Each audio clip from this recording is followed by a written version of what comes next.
My dog has the poops. I don't know what to do anymore.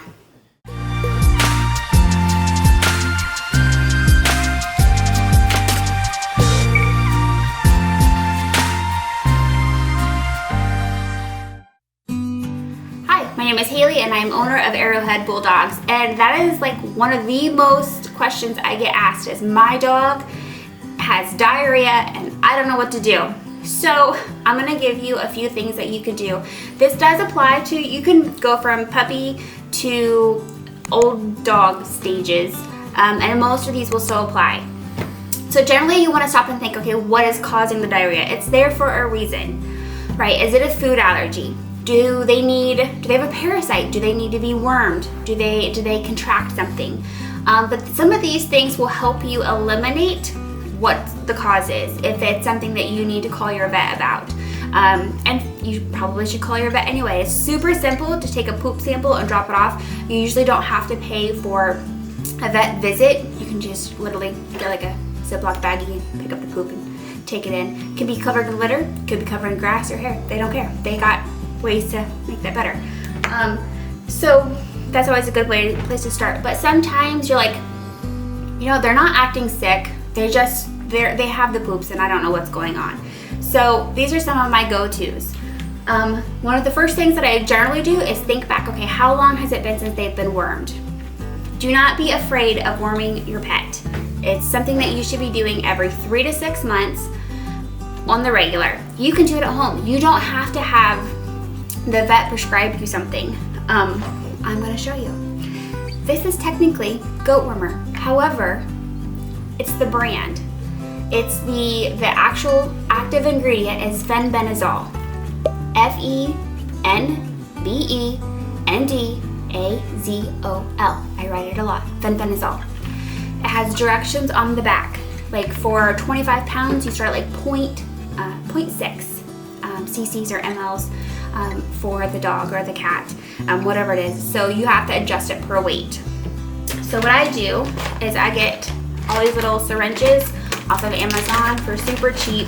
They're really easy and they're broken down by, this here is like 1 ml or 1 cc. And so I just adjust it for weight, right? So if you can know how much your animal weighs, you can do this at home. It's super easy and it's a lot more affordable to do the worming this way. So for the regular worming, you do 3 days. If they have something like Giardia, you do 5 days. You don't want to overdose them because then that can cause other issues too. So just go on the bare minimum side. Ask yourself, when was the last time my pet was wormed? Super easy peasy. And we'll link stuff down below so you can kind of see it.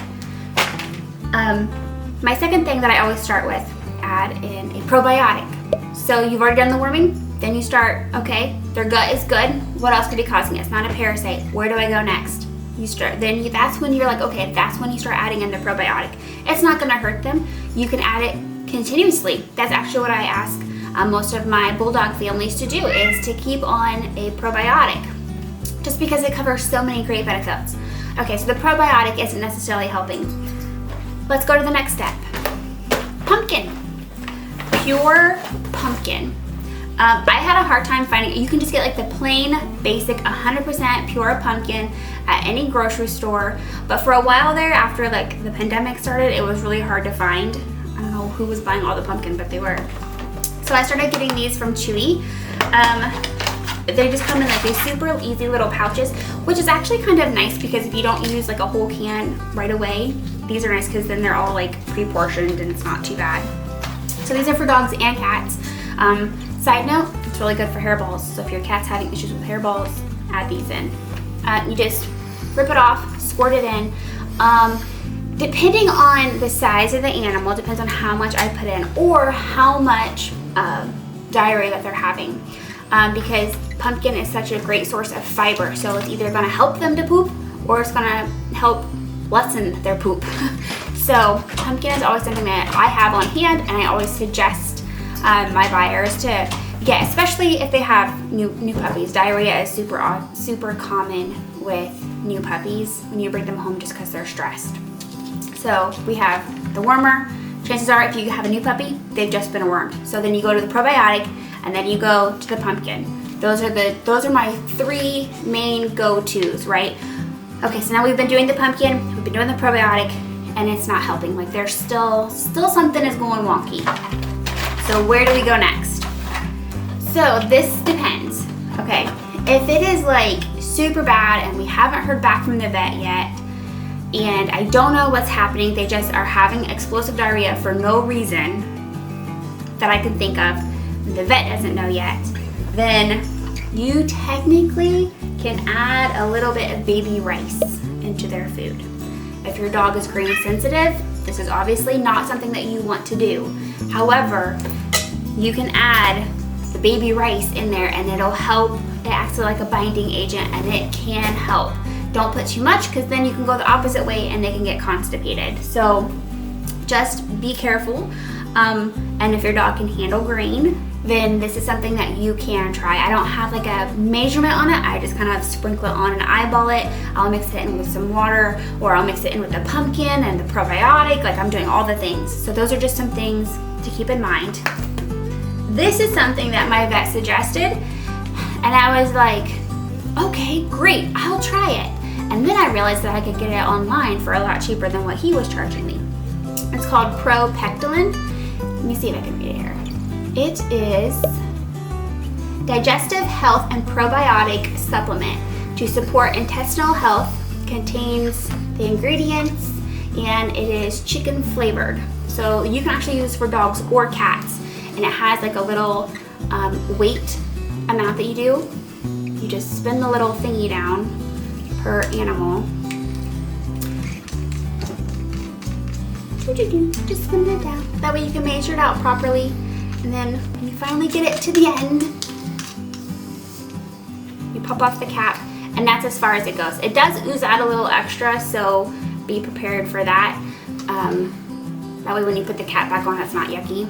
But this, because I don't know exactly why it works better than a lot of probiotics. So if the probiotics and the pumpkin aren't fixing it, and I'm not to the point where I'm like freaking out that they're gonna be completely dehydrated, then this is what I go to. It's also what my vet always tells me to get, and then it irritates me because I'm like, why didn't I just do that before I told you? So those are my go-to steps. And some other things to just keep in mind is just make sure that they're not getting dehydrated.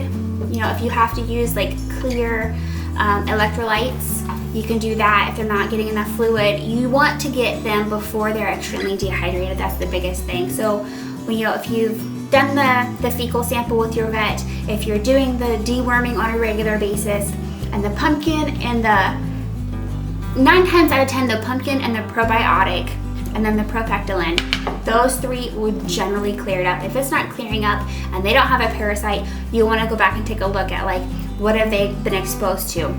Did I put anything on my lawn? Did they drink out of a mud puddle? Are they allergic to their food? So start breaking those down, but just by these few things here, dude, save you so much time.